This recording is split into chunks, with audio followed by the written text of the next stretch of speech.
क्योंकि धुंधकारी का अर्थ ही होता है जिसका जीवन अस्त व्यस्त हो।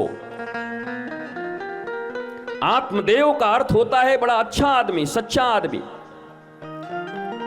तुंगभद्रा का अर्थ होता है, तुंग का अर्थ होता है शिखर और भद्र का अर्थ होता है कल्याण।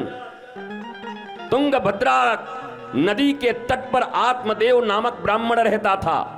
मैं फिर से तुम्हें महत्व ही बता रहा हूं, क्योंकि मुझे समझ नहीं आ रहा कि तुम महत्व को बहुत अच्छे से समझ गए हो भागवत को। क्योंकि मनुष्य जब बैठता है और उसकी आंखें, उसका बैठना ये बता देता है कि आप किस महत्व के साथ बैठे हो। ये शरीर मिला है आत्म कल्याण के लिए।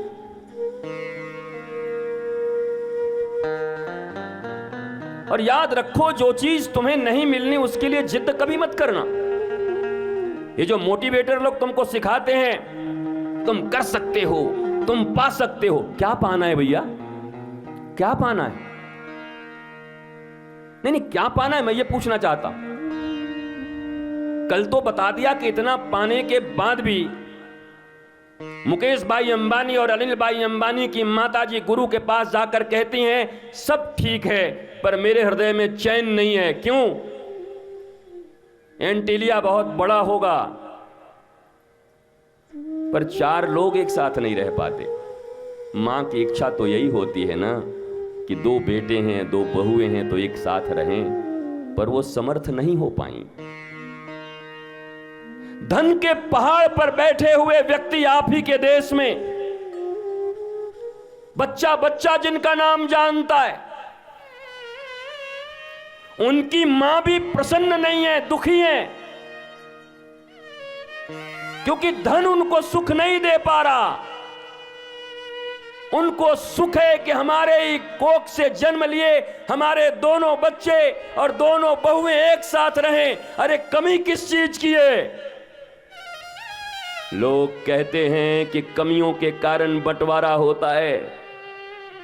मेरे माई बाप, भारत वंशी लोग, भारत के लोग जरा देख लो, ये बंटवारा अलगाव धन के कारण नहीं है, कमी के कारण नहीं है। उनके पास किस चीज की कमी है? ये बंटवारा, ये अलगाव, ये प्रतिस्पर्धा, ये प्रदर्शन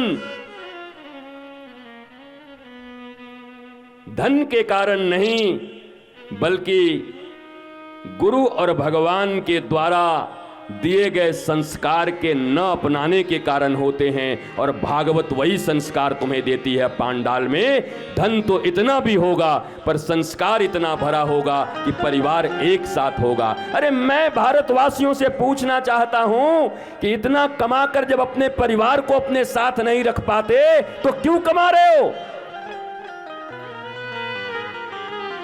बचपन में दोनों भाई, 3 भाई एक ही आंगन में खेले और बड़ा होते ही एक दूसरे के शत्रु बन जाते हैं। मजे की बात यह है कि कभी तुम किसी दिन टीवी न्यूज पे ये देख लो कि अमेरिका में किसी एक साधारण व्यक्ति को, बहुत गरीब व्यक्ति की लॉटरी लग गई और $5 करोड़ मिल गया उसको, तो तुम चाय पीते पीते देखोगे और कहोगे ओ गुड, वाह कमाल हो गया भाई, फिर भूल जाओगे 2 ही मिनट के बाद। पर तुम्हारे पड़ोसी को अगर 50,000 की लॉटरी लग गई तो 3 दिन ठीक से खाना नहीं खा पाओगे। ये क्या है? अमेरिका में $5 करोड़ मिले किसी को और तुम चाय पीते पीते 2 मिनट तक बात किए फिर भूल गए, पर पड़ोसी को 50,000 रुपए मिल गए कहीं से और 3 दिन तक तुम्हारा खाना बंद। पता नहीं भगवान कहां से गंदे गंदे लोगों को ही दे देते हैं।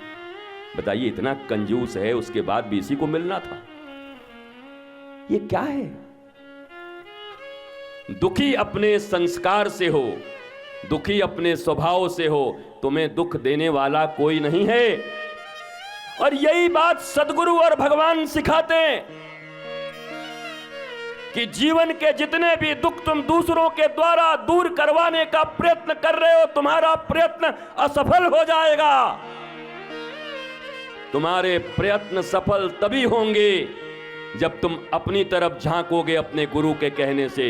दुनिया को तो देखते चल रहे हो इन दो आंखों से, पर अपनी प्रज्ञा और ज्ञान की आंखों से जिस दिन अपने भीतर झांक लिए तो इस भरे संसार में दुख चाहे कितने भी हों, तुम मीरा की तरह घुंघरू बांधकर नाचते हुए नजर आओगे, श्री राम श्री कृष्ण करते हुए नजर आओगे। झांकना भीतर है, एक्सट्रोवर्ट हो, इंट्रोवर्ट होना है। हम सभी एक्सट्रोवर्ट, सब दूसरे को देख रहे हैं। हमारे शरीर में क्या पीड़ा है, हमारे पास कौन सी वस्तुएं हैं, हम उसका आनंद नहीं ले पाते।